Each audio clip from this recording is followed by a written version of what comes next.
You can feel good about yourself now because you certainly don't look as bad as I do. Hello everybody, this is Brian here from Toram. I just wanted to make a quick ramble about a game called Toram Online. I haven't posted in a long time, but I noticed that I just hit 200 subscribers, so thanks. I haven't posted in like a year. But anyway, for all those new people that haven't seen anything from me, I wanted to put something out there. Short, sweet. I'm in college, I don't have any time. Hope you enjoy. Thanks. Hey! So more recently I started playing a game again called Toram Online. It's a game that I played, I don't know, like 8 months ago, pretty regularly.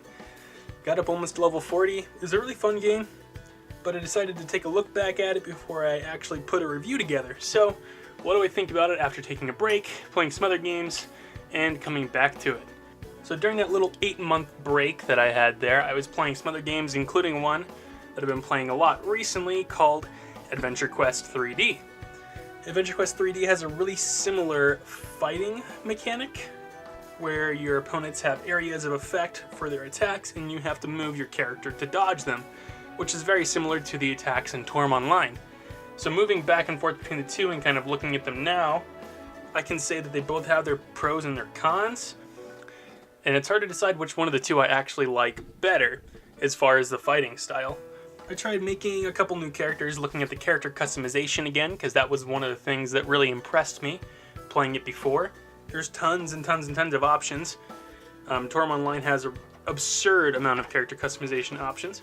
You could look like Hatsune Miku if you want to, or for some reason if you wanted to, you could have a green sour cream hair color, because why not?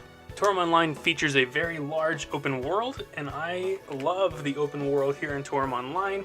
It's very immersive. The backgrounds, everything look very clean, very crisp. Sometimes I actually don't think that they were animated.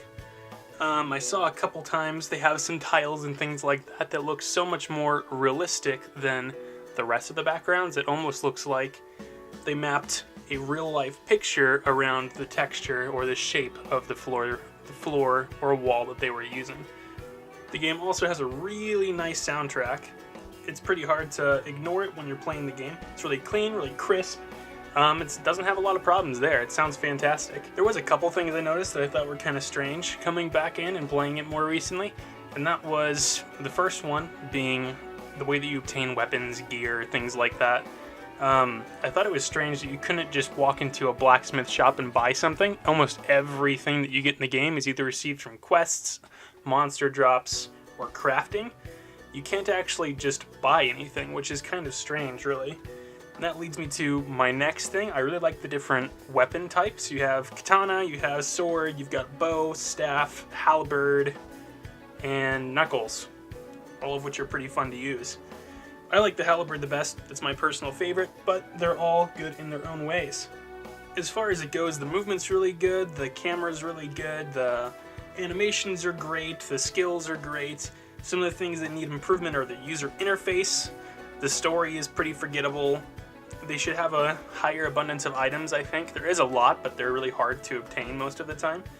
I think they should have some lower level items that are more easy to obtain. I would personally give this game a very solid recommendation for those that like MMO games, especially if you can find someone else to play through the game with. The story is incredibly long and it'll keep you occupied for a super long time, and there's tons of things that you can grind for and work toward as you're playing the game. I don't think that I would give it a star rating, but I would give it a recommend to download. Okay, thank you again for everybody who watched this far. Go ahead and subscribe if you haven't already. I post videos every year, so you don't want to miss out on that. Okay, anyway, hope you all have a good day. See you all next time. Peace.